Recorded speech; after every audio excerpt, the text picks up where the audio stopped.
Today we're looking at Mark chapter 14, and just like the rest of the Gospel of Mark, a whole lot happens here. We see that Jesus is anointed at Bethany, that Judas is going to make plans to betray Jesus, and he does. The final Passover will take place, and Jesus will reveal that he has perfected the Passover, leaving us with the Lord's Supper to observe until his return. Jesus is arrested and tried before the chief priest and the entire council.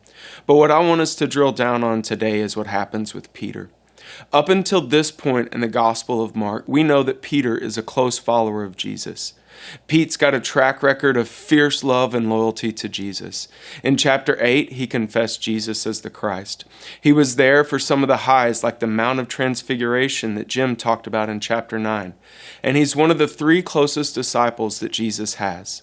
Starting in verse 26 of Mark 14, we see that on the night of Jesus' arrest, after they ate and were heading towards the Mount of Olives, that Jesus warns the disciples that all of them are going to fall away. But Peter, who up to this point in following Jesus has prided himself on being the most loyal and devout to Jesus, disagrees with Jesus. He legitimately disagrees with Jesus. And how often do I do that as well? Where I see where Christ has warned me through his word or others, and I act as though that applies to everyone but me.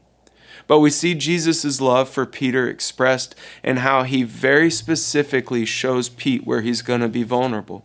That to save his own skin, Peter's going to deny Jesus 3 times before the rooster crows. And as you read through the chapter and you get into the trial of Jesus, you can imagine the hostility of the environment that takes place overnight. And so it does make sense why Peter's going to end up denying Jesus 3 times. But what has always struck me as odd is why is it that after he denied Christ the 3rd time and the rooster crowed, he broke down and wept? Of all the things that I have done, I know they've been far worse than what Peter did that night. Of all the things he could have done, even compared to Judas, that just seems like such small potatoes. But then I realized that Peter did the thing that he thought he would never do. Peter's identity and validation were based on his deeds, his passion, and his love for Jesus. It was Peter-centered. Peter weeps because he did the thing that he thought he would never do. Later, Peter's going to rejoice because he will realize it was never about what he would do. Because even Peter, a man who fiercely loved Jesus, would always end up failing and crumbling at some point. But while he was denying knowing Jesus, Jesus was beginning to receive the punishment that would pay for all of Peter's sins and ours, so that we could have a true eternal relationship with him. It's a great reminder of the hope that we have.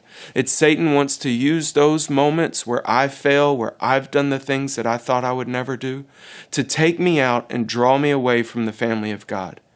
While at the same time, Jesus is offering to use those moments to show me his love for me, to forgive me, to restore me, and invite me into his plan for me, just as he will later do with Peter.